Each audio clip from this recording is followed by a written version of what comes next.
Olá, boa tarde a você que nos acompanha aqui pelo Notícias Agrícolas, no ar o nosso boletim de fechamento de mercado em dia de relatório de oferta e demanda do uso.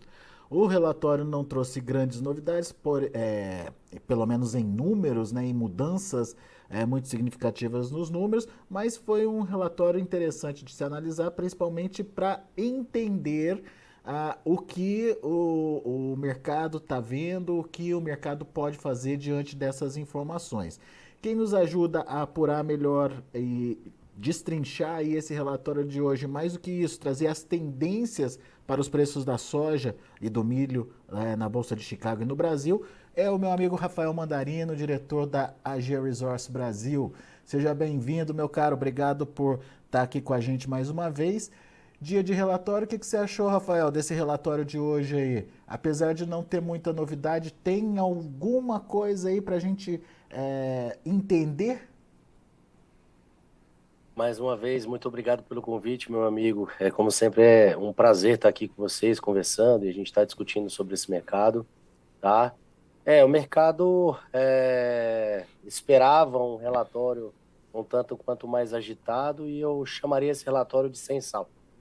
É um relatório que a gente esperava, né, aperto aí nos estoques, a gente já esperava em função de vendas que a gente viu, inclusive de milho americano, né, soja americana, isso pudesse apertar o quadro de oferta e demanda e os estoques finais sofressem alguma alteração frente ao relatório de março, mas basicamente o ASDE preferiu deixar aí milho e soja nos mesmos níveis e fez aí um ajuste para cima do trigo, né, levemente. A gente entende que o ASDE, o USDA, decidiu esperar, né, até o último trimestre ali do ano safra americano para fazer esse ajuste na demanda doméstica, com base no tamanho de safra, obviamente confirmado, e também todas as taxas de utilização, né?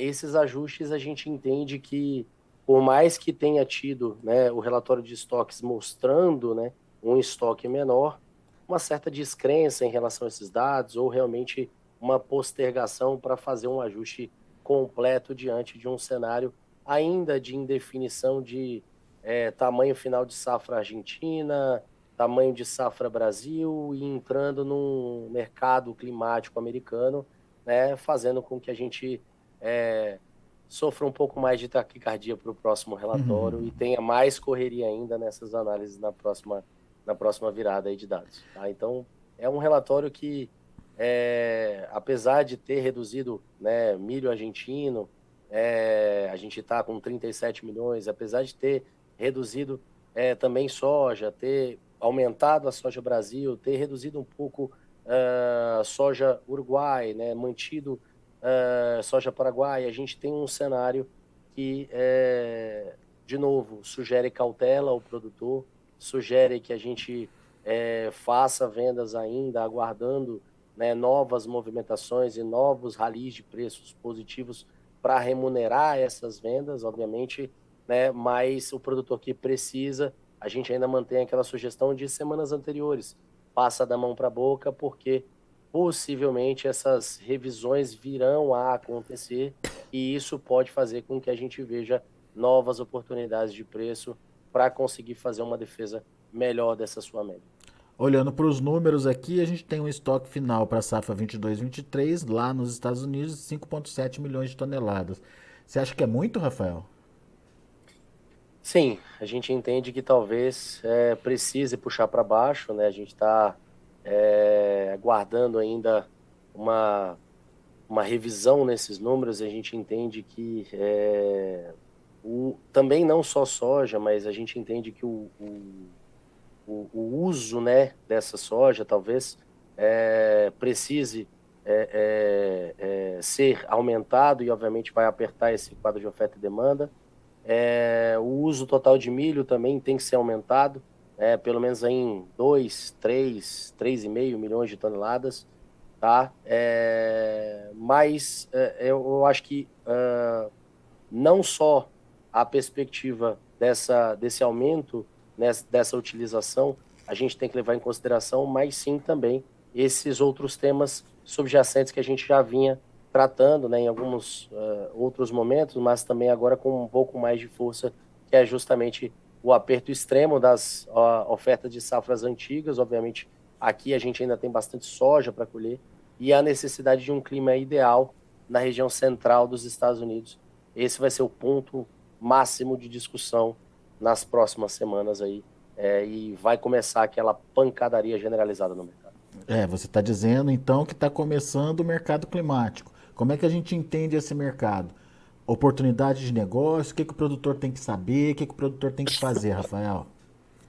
Olha, no momento atual, diante desse USDA, eu acho que qualquer queda de preço são oportunidades para novas compras dos compradores, dos originadores. Isso vai ser feito, né?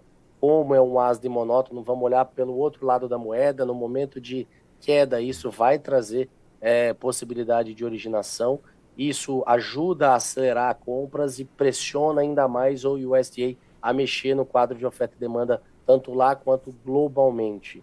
Ao mesmo tempo, à medida em que aperte esses quadros de oferta e demanda, a precificação no próximo relatório pode responder com um pouco mais de força, e isso pode trazer novas oportunidades. Produtor que está pouco vendido, de novo, venda da mão para a boca. À medida em que for vendo novas oportunidades, a gente vai tentando ajudar e tentando trazer aqui. Obviamente, a gente não está aqui todo dia, Notícias Agrícolas, mas entra em contato conosco para tentar saber just in time, né, na hora aí essa informação, e a gente está acompanhando essa comercialização de vocês, mas também sugiro ao produtor tomar bastante cuidado também, né, na decisão de venda para a próxima safra, né? A gente tem uma relação de troca boa para uma próxima safra comparativamente com o que tivemos no ano passado, em alguns outros anos, né, comparando aí de repente um período até 2019, pensando, por exemplo, em nitrogenado, pensando em KCl, ok. Mas, se você for pensar em vender a sua soja, perceba o quão desvalorizada está essa soja nesse momento. Então, não seria uma ótima estratégia você avançar muito essas vendas do próximo ano. Existem ferramentas, essas ferramentas podem trabalhar os componentes, e precisa ser entendido e trabalhado de uma forma não usual para quem não está trabalhando com essa ferramenta. Quem já trabalha sabe do que eu estou falando. A venda por componente talvez seja, no momento de oportunidade de rally de melhorias de preço em Chicago, uma boa estratégia para ser feita. Você está falando especificamente de safra nova, mas e safra velha? Safra velha, aguardar. Resumo. Né? A gente vai aguardar, mas assim, de novo, meu amigo, a Então, GeneResource está confortável.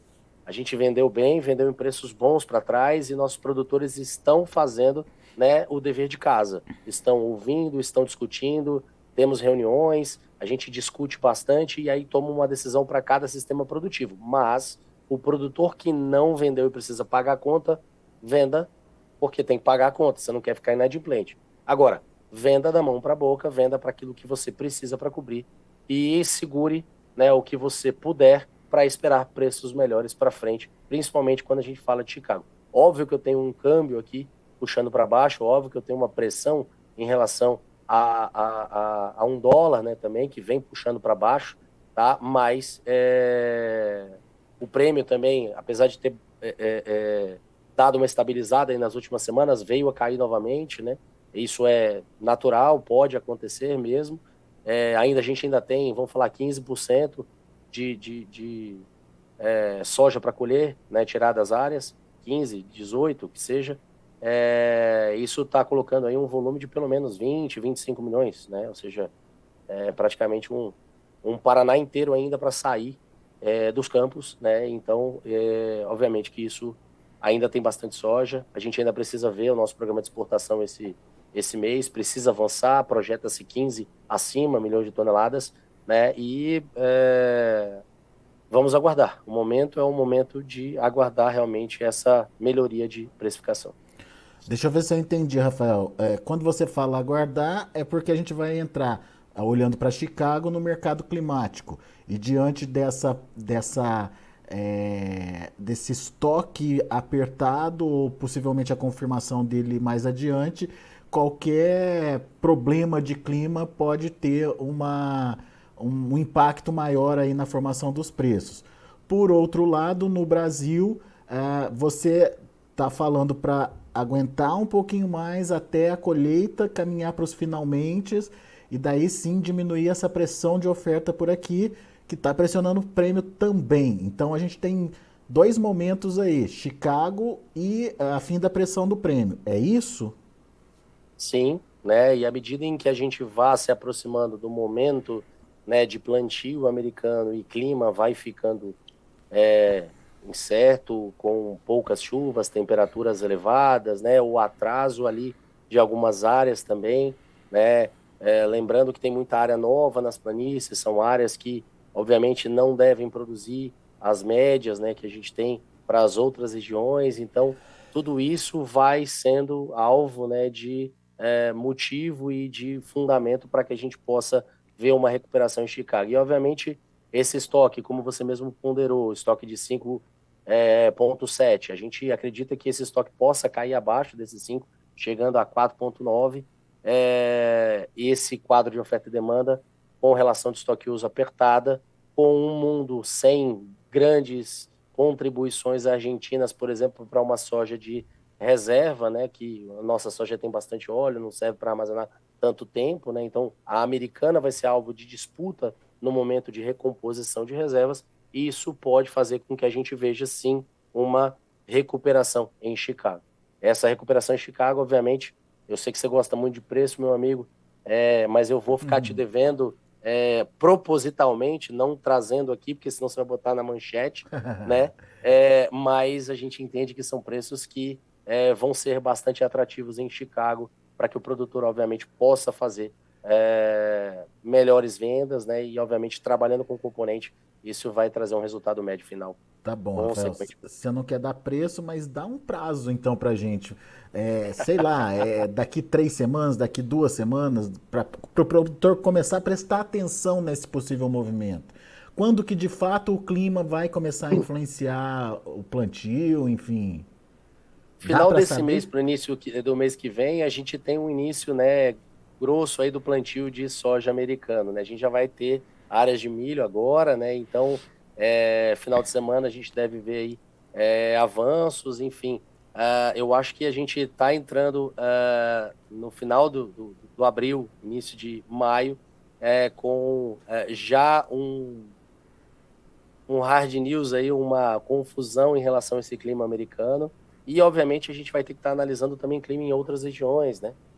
Por exemplo, Malásia, apesar de um El Niño, a gente está falando para o extremo sul dos Estados Unidos, né? O meio oeste ali, com uma possibilidade de melhoria climática, né? A gente ter chuvas constantes nos Estados Unidos, a gente olha para a Malásia, por exemplo, com óleo de palma, com uma possibilidade de uma perda de produtividade, né? Então, não só isso, a gente pode ter, né, também uma produção menor lá, e isso pode apertar o quadro de oferta e demanda, apertando óleo de palma, apertando óleo, isso pode fazer uma demanda maior de óleo também de soja, né? Então tem muita coisa para acontecer, tem muita, muita oportunidade pela frente que pode se desenhar, mas o produtor que não tomou uma decisão antecipada de venda, não fez as vendas no momento oportuno, agora a gente fala de mão para a boca, mas eu tenho toda uma safra nova para tomar decisão e novas janelas para essa nova safra, elas precisam ser melhor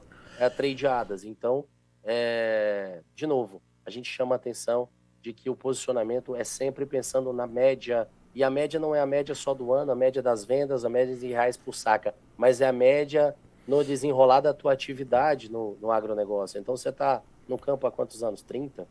20, 10, 5 anos, vamos melhorar essas médias aí para frente.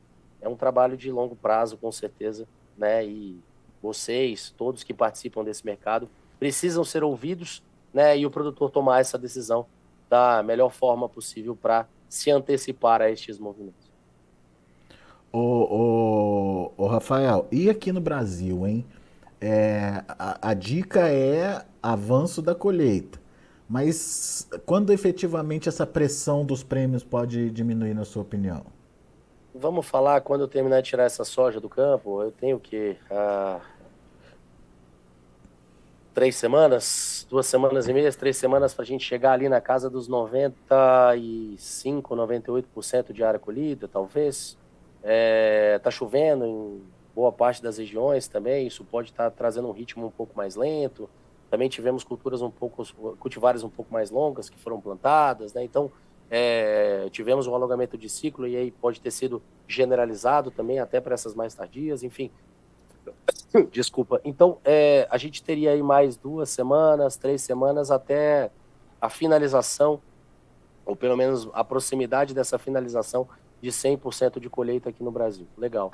Depois dessas 2 semanas, 3 semanas, a gente tem uma safra conhecida e o produtor não querendo vender. O produtor já passou do 31/4, já pagou 31/3, já pagou 31/4, e a gente vai ter o quê? Eu tenho um cenário agora de poder aguardar com essa soja e ela vai ser alvo de disputa à medida em que a gente estiver vendo a necessidade de demanda por originadores. Então a gente pode ter, né, oportunidades melhores de estabilização desses prêmios caindo, né? A gente pode começar até a ver esses prêmios recuperarem, né? Óbvio que o câmbio não vem ajudando, né? Mas muita coisa vai acontecer aí, pensando também, né, na perspectiva da manutenção de juros, né?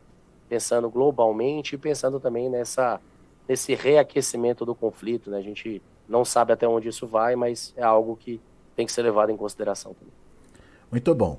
Vamos ficar atento então para os momentos de oportunidade, negociar a safra velha nesses momentos de oportunidade. Safra nova dá para esperar mais um pouquinho, é isso, Rafael? Melhorar a relação de troca, é isso? Safra nova, relação de troca, quiser, né, trabalhar a perspectiva de fertilizantes, a gente teve oportunidade para trás. Quem não fez tem que avaliar, obviamente, para dentro do seu sistema produtivo, né, o que vem se desenhando. Mas quando a gente fala única e exclusivamente, não só na perspectiva de insumos, mas a gente fala em vendas, né, essas vendas da safra nova podem aguardar sim, né, novas oportunidades podem aparecer e a gente está pronto para ajudá-los no momento oportuno. Boa, Rafael. Obrigado, meu amigo, mais uma vez pela sua participação conosco aqui. Volte sempre. Obrigado vocês. Fiquem com Deus. Até a próxima. Tá aí Rafael Mandarino, a G-Resource Brasil, aqui com a gente no Notícias Agrícolas. Vamos ver os preços, vamos ver como estão encerrando os negócios em dia de relatório do USDA. De olho na tela.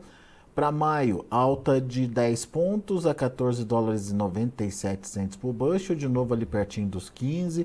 Julho, 14 dólares e 71 centes por bushel, alta de 9 pontos e meio. Agosto, 14 dólares e 21 centes por bushel, 8,75 de alta, aliás. Setembro, 13 dólares e 43 centes por bushel, subindo 6 pontos mais 75. Esses são os números da soja. Vamos ver o milho. Milho caiu. Maio, 6 dólares e 51 centes por bushel, recuando 3 pontos. Julho, 6,27, queda de 2 pontos mais 75. Para setembro, 5,67, queda de 3 pontos. E o dezembro, 5 dólares e 59 centes por bushel, 3,5 de redução. E para finalizar, a gente tem o trigo também. O maio, 6 dólares e 74 centes por bushel, 4,5 de queda. O julho, 6,84, recuando 6 pontos mais 75. Setembro, 6 dólares e 95 centes por bushel, queda de 7,5. Dezembro, 7 dólares e 12 centes por bushel, 9,25 de queda também. São números já de fechamento do mercado lá na Bolsa de Chicago. A gente fica por aqui. Agradeço a sua atenção e a sua audiência. Continue com a gente.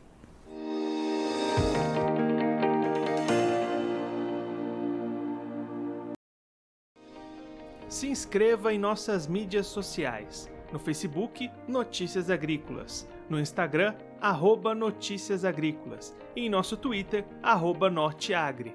E para não perder nenhum vídeo, não se esqueça de nos acompanhar no YouTube e na Twitch, Notícias Agrícolas Oficial.